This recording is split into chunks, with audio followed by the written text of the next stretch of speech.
We often think of self-sabotage as a flaw in our character, a weakness that marks us as lazy, undisciplined, or broken in some fundamental way.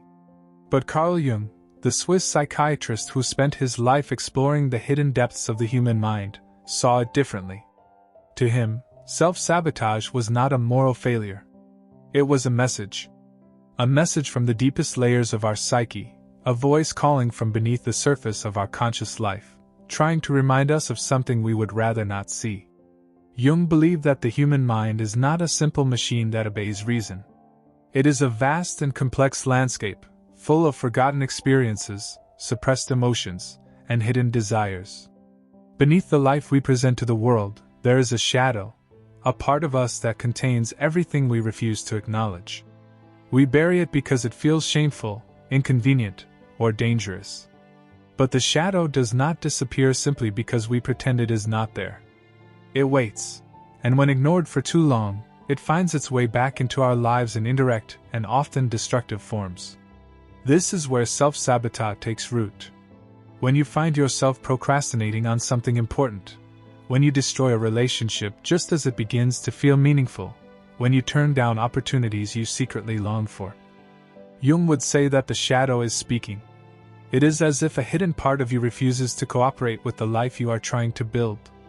You may call it resistance, or fear, or bad luck. But at its core, it is an inner conflict. One part of you wants to move forward, while another pulls you back into patterns that keep you trapped. To understand why, we must look closely at Jung's idea of the psyche as a whole. He saw the human personality as a dialogue between the conscious self, which he called the ego, and the unconscious, which contains both our personal memories and the collective experiences of humanity. The ego thinks it is in control, making choices and directing life according to its plans. But the unconscious is older, deeper, and far more powerful. When the ego tries to silence what lies in the unconscious, it often meets resistance. That resistance can appear as sabotage. Imagine you are pursuing success in a career because you believe it will make you respected and secure. Outwardly, this seems admirable. But perhaps within you there is a wounded child who remembers being pressured to perform, to prove their worth, to earn love by achieving.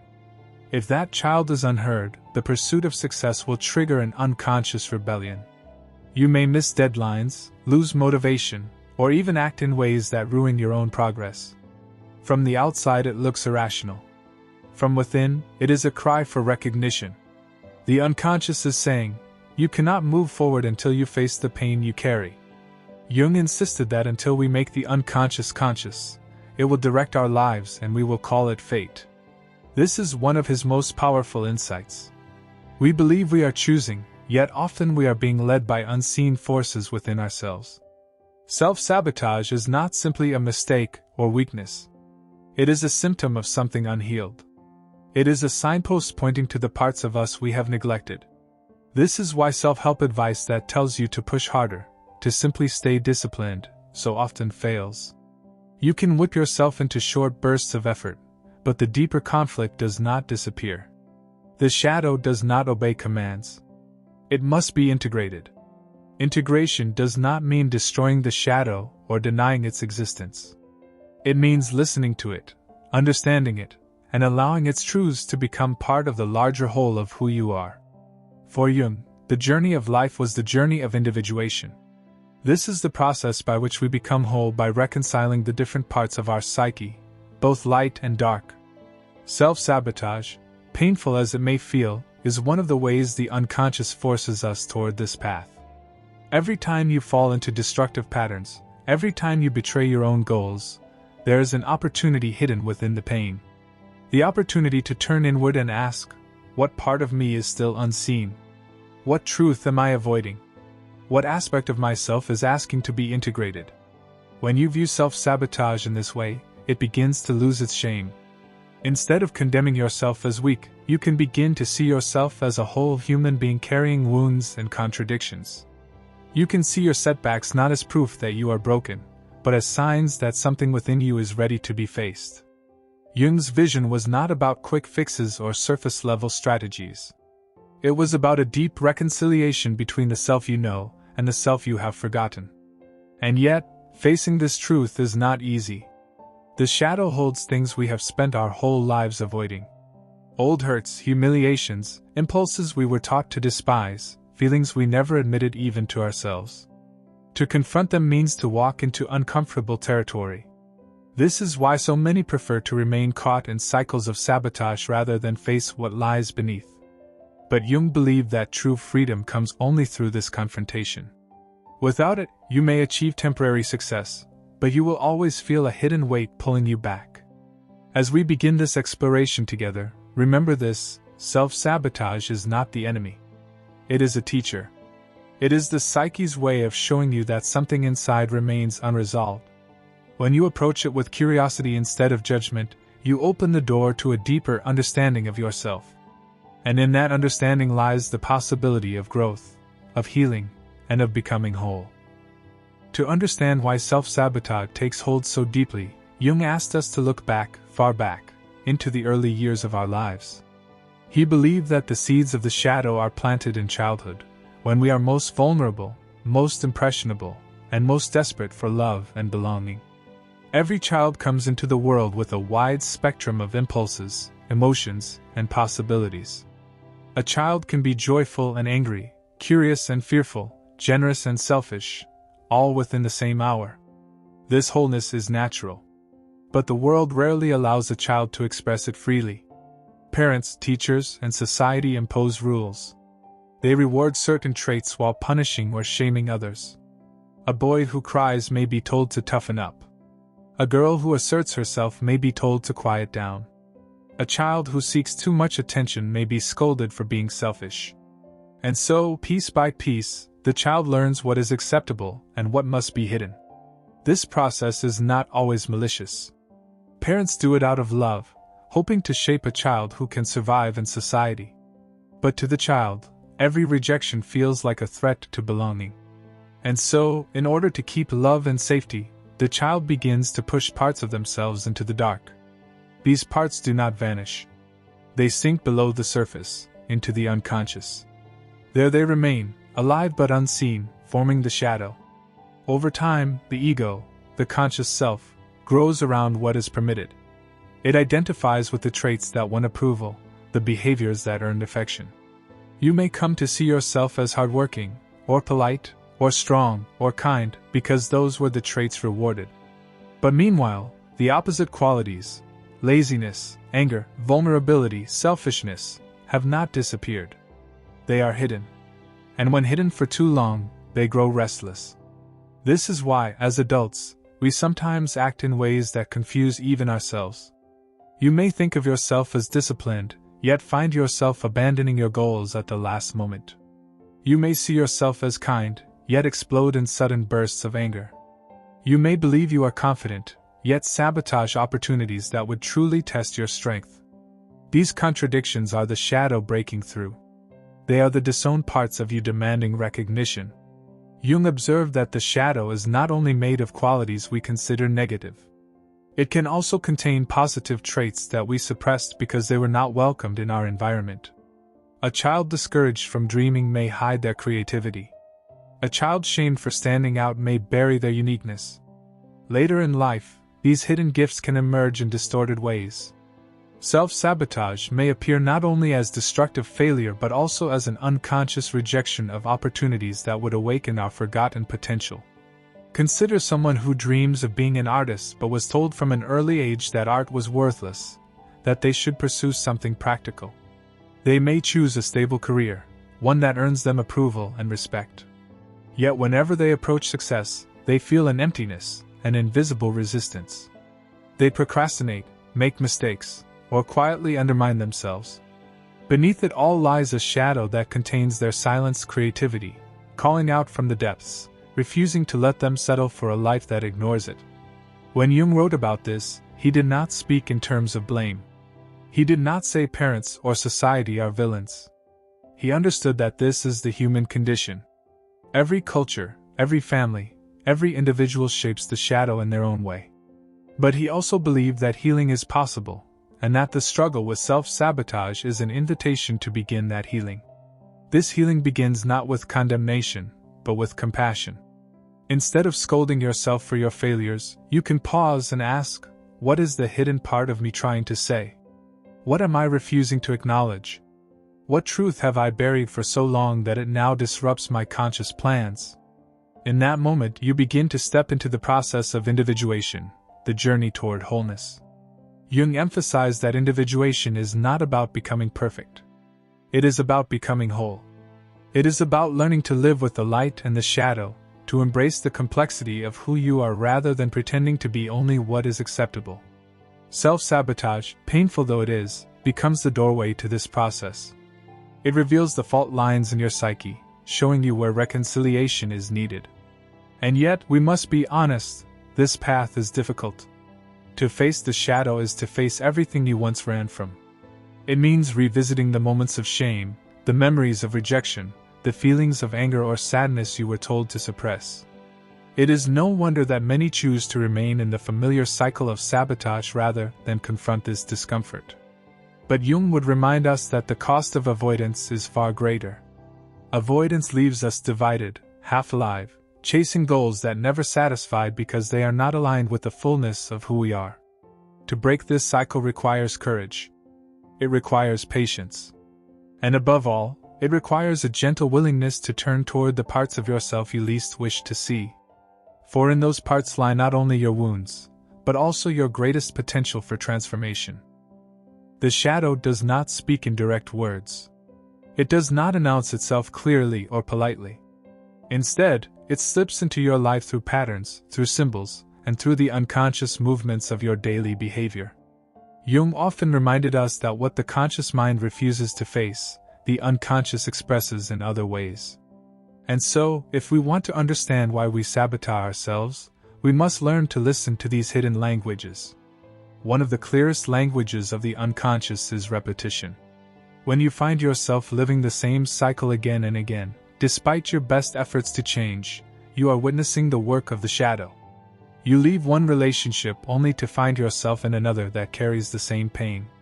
You quit one job and enter another where the same frustrations appear.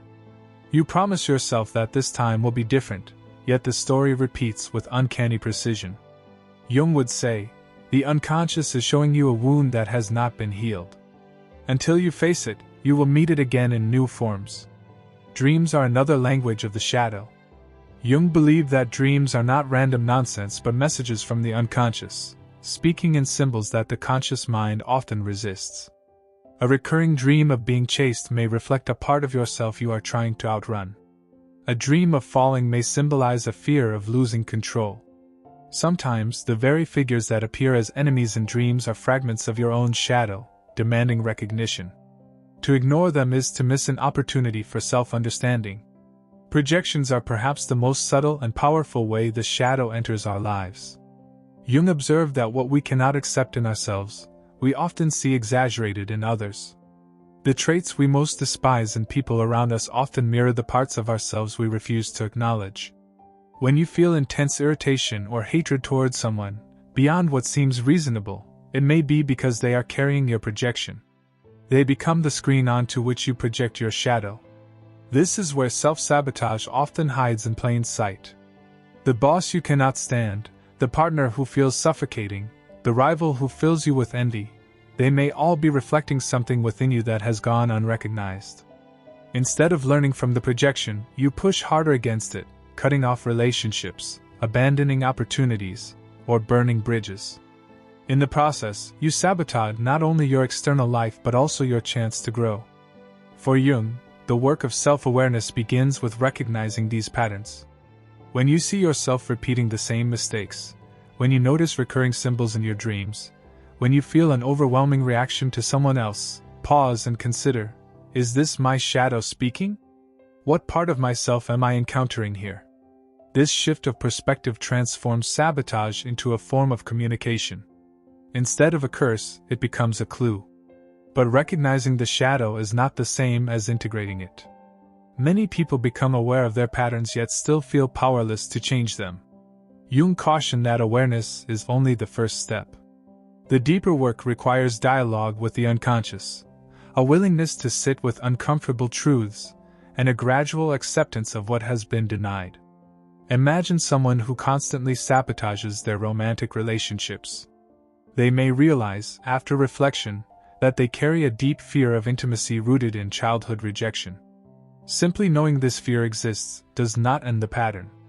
But if they can slowly allow themselves to feel that fear, to honor the vulnerability beneath it, and to bring it into their conscious life rather than hiding it, the pattern begins to lose its grip. Integration does not happen overnight. It is a process of patience, honesty, and compassion. Jung often described this work as a dialogue between the ego and the unconscious. The ego must be willing to listen, even when what it hears is unpleasant.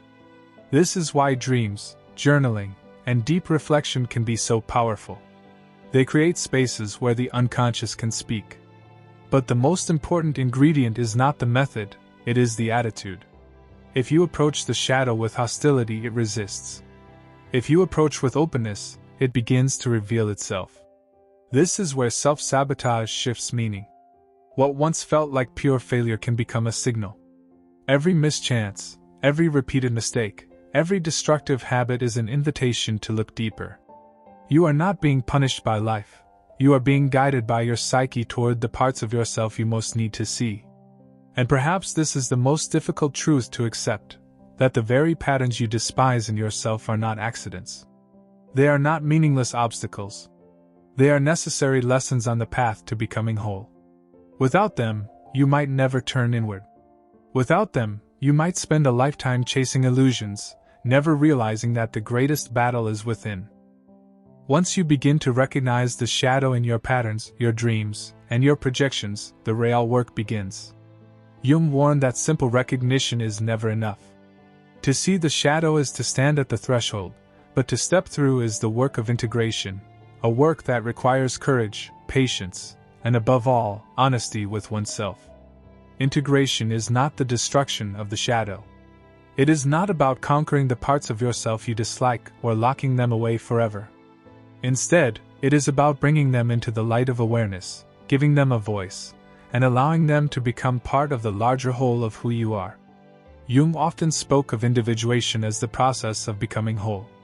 Wholeness does not mean perfection. It means that nothing essential is left out. Self-sabotage, then, becomes a doorway. Each time you fall into an old destructive pattern, you are being shown a piece of yourself that longs to be acknowledged. To integrate it, you must first soften the instinct to condemn. When you catch yourself procrastinating, lying to yourself, or ruining your own progress, you may feel anger and shame. But Jung would urge you to pause and listen. What is the hidden motive? What is the unspoken fear? What is the part of you that is rebelling against your conscious plans? This listening requires compassion, and compassion requires slowness. The unconscious does not respond to force. It reveals itself only in spaces where you are willing to receive. This is why Jung placed such importance on practices like dream analysis, active imagination, and reflective writing. These methods create a dialogue with the parts of yourself that cannot be reached by logic alone. Active imagination, one of Jung's most profound techniques, involves allowing an image or feeling from a dream or fantasy to unfold freely in your mind, while you engage it consciously. You might visualize the figure that appears in your dream, or the sensation that rises when you think about your sabotage, and then ask it to speak. You listen, not as though it were a foreign enemy, but as though it were a long-neglected companion. Through this dialogue, you begin to understand what the shadow wants, and more importantly, why it has been resisting you. Often, the shadow carries the opposite of your conscious identity. If you pride yourself on being rational, the shadow may carry your neglected emotions. If you see yourself as endlessly giving, the shadow may contain your selfishness, waiting to be heard. If you are disciplined to the point of rigidity, the shadow may carry your spontaneity, your need for rest, your desire to simply be free. Self-sabotage, in this sense, is the shadow's way of balancing you. It pulls you away from the extreme identity you cling to and demands that you reclaim what you have disowned. Integration does not mean indulging every impulse the shadow holds.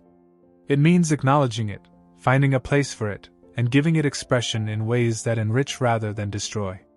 For example, if your shadow carries anger, integration does not mean lashing out at others. It may mean learning to assert yourself, to set boundaries, to let that energy be part of your strength rather than a hidden poison. If your shadow carries laziness, integration may mean honoring your need for rest instead of driving yourself into exhaustion, so that laziness no longer has to sabotage you in secret.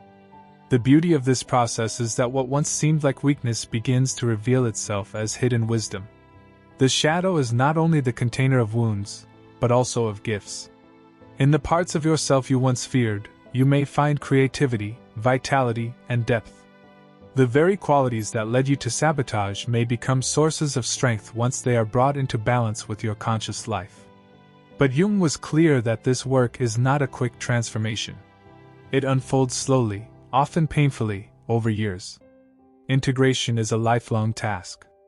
Each time you fall back into sabotage, you are being reminded that the journey is not complete. Yet even in these setbacks, there is progress.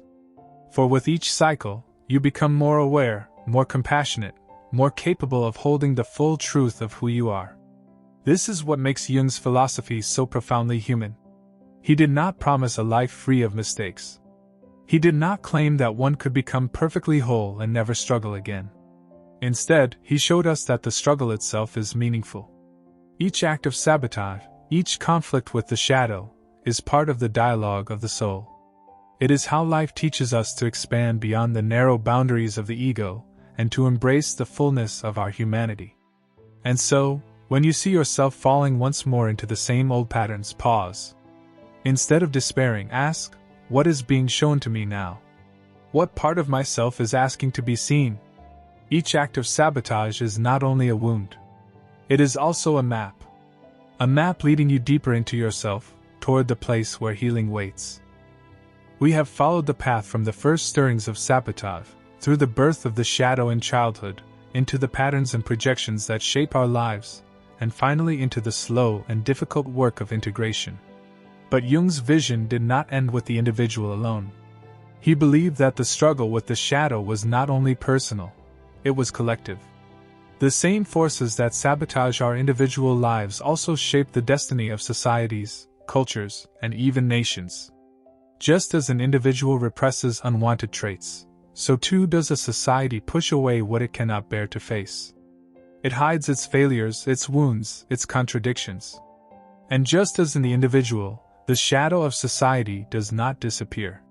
It returns in destructive forms: conflict, hatred, injustice, corruption. Jung warned that if individuals refused to face their own shadows, they would unconsciously project them outward onto the world. What you cannot accept in yourself, you will look for in others. And when many people do this together, the result is division, prejudice, and even war. This is why he believed the work of individuation, of facing the shadow and integrating it, is not a luxury, but a responsibility. Each person who makes peace with their own inner conflicts contributes, in a quiet but real way, to the healing of the larger whole. To integrate your shadow is to take back the poison you would otherwise pour into the world. It is to break the cycle of blame and projection that fuels so much suffering. And on a deeply personal level, the integration of the shadow is also the key to freedom from sabotage. For when you bring your hidden parts into awareness, they no longer need to rebel in secret. They no longer need to ruin your plans just to be acknowledged. Instead, they can find their place in your life, contributing their energy in ways that strengthen rather than weaken you. This is the transformation Jung pointed toward. To live a life not of endless sabotage, but of dialogue. A life in which your failures are not meaningless, but full of guidance. A life in which your darkest impulses, once feared and buried, become sources of understanding, creativity, and strength. You are no longer split between the self you show the world and the self you keep hidden. You are no longer at war with yourself. Instead, you move toward wholeness. Wholeness does not mean perfection. You will still stumble. You will still fall into old patterns. But the difference is that you no longer see these moments as proof of your brokenness. You see them as part of the unfolding dialogue with your soul. Each act of sabotage is no longer an enemy. It is a reminder. A call to pause, to reflect, to listen more deeply. It is life itself urging you to grow. And perhaps this is what makes Jung's insights so deeply comforting. He shows us that even in our worst mistakes, there is meaning. Even in our deepest failures, there is wisdom waiting to be found. The very patterns we hate in ourselves can become our teachers, guiding us toward greater depth, compassion, and authenticity. In the end, the real reason you struggle with self-sabotage is not that you are weak, or lazy, or undeserving. It is that you are human. To be human is to carry contradictions, to wrestle with hidden truths, to stumble again and again on the path toward becoming whole. And yet, within that struggle lies the possibility of transformation. The shadow is not your enemy. It is the key you have been searching for all along. So the next time you find yourself sabotaging your own progress, pause. Breathe. Instead of condemning yourself, listen. Somewhere within the pattern is a message, a forgotten voice, a piece of yourself asking to return home. If you can welcome it, if you can hold it with patience and compassion, you may discover that what once felt like an endless cycle of failure was, all along, the very doorway to freedom.